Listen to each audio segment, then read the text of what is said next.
Welcome back, bienvenue, and all that jazz. It's time to talk about my May reading plans. I'm not even really call this a TBR because even more than usual, this is going to be very loosey-goosey. Like, these are the books that are on the forefront of my mind, but this is the month that I'm defending my thesis, and I am deep in the throes of like job hunting, and so just like the stress brain is real, and so I'm literally going to give myself carte blanche to read whatever I want, whenever I want, even more than usual. But these are the books that I am excited for at this particular moment in time, and I hope to get to them, but we will see. So first up is the one and only thing that I will definitely be getting to in the month of May, and that is Warbreaker by Brandon Sanderson. This is the third book in the Great Cosmere-A-Long that I'm hosting with Angela from Literature Science Alliance, Stephanie from Miss Richards Reads, and Jessie from The Bookish Mom. And so the book of May is we're reading Warbreaker, and then in June we'll be having a live show discussion on either Stephanie or Jessie's channel. I don't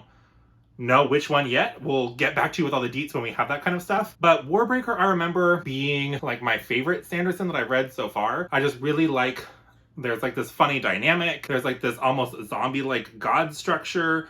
There's like humor, but it's Sanderson's humor when it actually works for me, which it doesn't always. And the magic is super cool with the investiture of the biochromatic breath, where they can basically, every person is born with this breath in them, and you can give it to other people, and then you can put these breaths into objects with different kinds of commands, and then you can bring your breaths back. It like also involves like sucking color out of the world around you. Like, it's just this really cool magic system, and I think it's the second thing that I read in the Cosmere. I read Mistborn and then Warbreaker, and so I have a lot of fond memories about it. It's the only Brandon Sanderson that I reread like immediately after reading it the first time. I like immediately reread it because I just liked it so much. So I'm really looking forward to that, and I will make a playlist of the Cosmere-A-Long live shows so far so that you can kind of have an easy place to get hold of those. But like I said, that is the book for May, and we'll be discussing it in June. Then I would like to continue the Chorus of Dragons by Jenn Lyons. I read book 1, The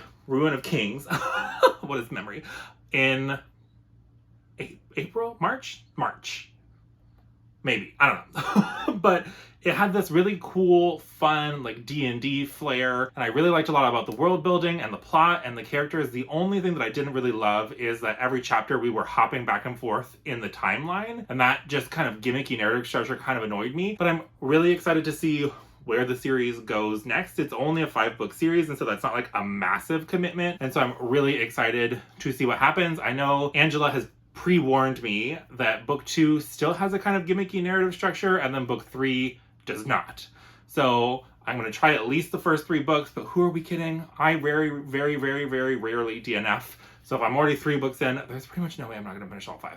But I'm at least doing book 2 in May. Then this is one of those books that has been sitting on my shelf for a very, very, very, very long time, and that is The Blade Itself by Joe Abercrombie, book 1 in the original First Law Trilogy, book 1 in the overall First Law universe. It's the start of it all.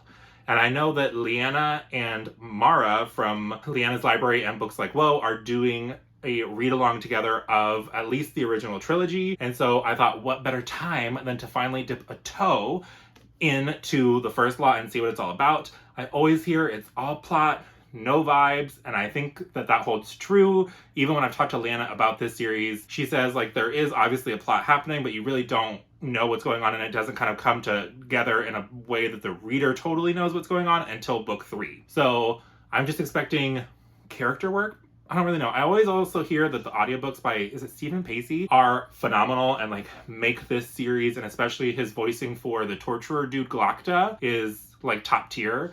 And so I will be immersion reading this with the audiobook from the library, but I'm excited to try it. I hear Galacta has this inner monologue where he just like hates his boss and is just like this cranky like complainer, and I vibe with that right now. So I am excited to hear some complaining about a boss and maybe feel catharsis. Who knows? Then I've been floating this book on my TBR for a while, and that is Exile. This is book 2 in the Keeper of the Lost Cities by Shannon Messenger. This is a middle grade, like older middle grade, kind of it's at that borderline between like older middle grade and younger young adult, because we do have a little bit more focus on romantic relationships and stuff like that, but it still also has like the whimsical vibes of middle grade. And in this series, we are following our main character, Sophie Foster, who is an elf that is living with the humans for unknown reasons. She gets kind of found a la that particular series and whisked away to the elven world and gets enrolled in the magical academy Foxfire. So there's some magic school stuff. There's some political stuff with maybe not everything in the elven world is as it seems, and maybe there's factions within factions,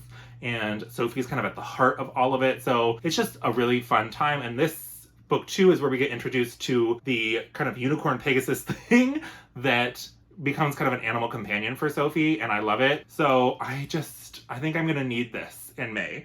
And so I will talk to Elle, because we were supposed to buddy read it, and hopefully I can convince her to read it in May. We'll see. Then I've been trying to do at least one self-pub book per month, but I kind of fell off the bandwagon the last month or two, and so I would like to get back to that this month. And so I would like to get to The Trials of Ashmount by John Palladino. And this one I hear is like adult magic school, grimdark vibes. I don't know. The people that have read it seem to really like it, and I hear that there's a lot of magic, and I mean, just this cover makes it seem like there's going to be a lot of magic. So, adult, grimdark, magical school setting. I'm intrigued, and I really hope that I love it, because I have talked to the author on Twitter, and he actually sent me this copy, and so I really hope I like it, but I don't know, we'll see. Only one way to find out, and that would be for me to actually read it. Shocking, I know. Then, this is a carryover from my April TBR. Chris from A Fictional Escapist and I were supposed to buddy read this together, and that is Dreams of the Dying by Nicolas Lietzau.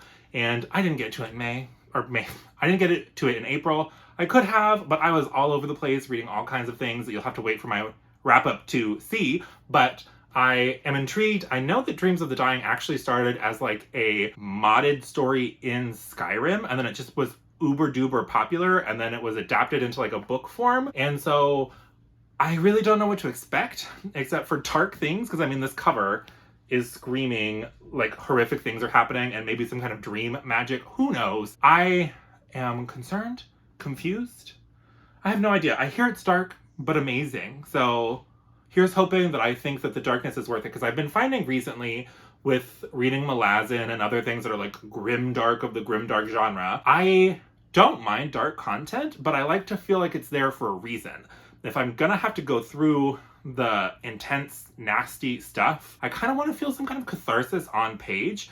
And I feel like that's not as common in grimdark. Grimdark kind of wants you to think about it and kind of have this like safe lens on how dark human experiences can be, and kind of get from it what you will from that perspective. And that just doesn't always work for me. I kind of want there to be some victory for the characters, something where I'm like so happy, or at least that I feel like the horrors were worth it for the character. So I don't know if that's gonna be Dreams for the Dying, but I'll let you know. And then finally, there are 2 books from my mug of mysteries that I have not gotten to yet. And so I have one of them, so I'm going to prioritize this if there's time and I'm feeling it. And that would be Guns of the Dawn by Adrian Tchaikovsky. I know literally nothing about this. So at the end of last year, I went on my Instagram, my Twitter, and my community tab and just gave viewers of my channel free reign to kind of suggest whatever book they wanted. And then I put them all into a spreadsheet, and then did a random number generator, picked 12 of them and put them in a mug. And that mug, I've been pulling 1 book per month. And so I think Guns of the Dawn was the book for March. Yes. Guns of the Dawn was the book for March. And then The Golden Key by Melanie Ron and Crew was the book for February. And I didn't read either of them. But I don't have The Golden Key, and neither does my library. But I do have Guns of the Dawn. So we'll see what happens. Like, I literally know nothing about this. I think there's something about revolutionaries. I'm assuming there's guns. I have only read one other thing by Adrian Tchaikovsky, and that was Ogres, which was like a sci-fi novella that I really didn't know was sci-fi going into it, which is my own fault. But it was not my favorite thing ever. It was fine, but it wasn't like, wow. And I hear so many people love Adrian Tchaikovsky. They love, Elder Races, his other novella. They love Guns of the Dawn, which is like a fantasy standalone. So here's hoping that Guns of the Dawn works more for me than his novella did. But who knows, maybe Adrian Tchaikovsky is just not the author for me, but I will give him the good old college try. And then finally, like I said, we have our mug of mysteries. This is the Lord of the Rings, the musical mug. And I will pick one book at random from this mug. And hopefully I will read it in the month of May. If not, it will join the pile of shame, and maybe sometime later this year when my brain space is better, I will be able to just get caught up if I keep falling behind. I did read the book for April, so props to me for that. And so here is our one. And it is... Oh, okay. This is City of Stairs by Robert Jackson Bennett. This is book 1 in the Divine Cities or something. Somebody recommended this to me because I think it's supposed to be very Gods Among Us-y. I have not heard many people except, I don't know anybody really that I've heard talk about City of Stairs. I feel like maybe there was a booktuber a year ago or 2 years ago or something. I don't know. But I know nothing about it. Robert Jackson Bennett is it Shorefall? Foundry Side fame? That one where the girl scribes things and convinces objects to do things that they're not supposed to. And a lot of people really like that. So I'm hopeful because we all know that the Gods Among Us is like my favorite trope of all time. And so here's hoping that works for me. And here's also hoping that my library has it. But anyways, that concludes the list of things that I'm hoping to get to in the month of May. In the comments down below, let me know. Are you joining along for the Great Cosmere-A-Long? Will you be reading Warbreaker? Or what is something else that you're really excited to get to in the month of May? Or do you want to help better set my expectations for any of these books? Maybe you feel like I got the gist of them wrong and you want to help make sure that I go in with my expectations correct. Please let me know in the comments down below. If you want to leave a emoji, then let's leave a stare emoji. Is there a stare?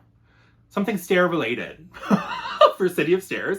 And that will do it for all the things I'm hoping to get to in the month of May. And like I said, the only thing I'm promising to get to is Warbreaker. Everything else, I'm just gonna see what calls to me and what's bringing me joy. And I'm gonna try my darndest that if it's not bringing me joy, to at least put it down for now, because this next month is getting to me with just the impending defense and the impending needing a job and the impending having nowhere to live when I am done here and graduate. So the brain is all over the place. But anyways, please like this video if you liked it. Subscribe if you haven't already for more bookish shenanigans like this from moi. Other than that, I hope you have a great rest of your day, and I'll talk to you again soon.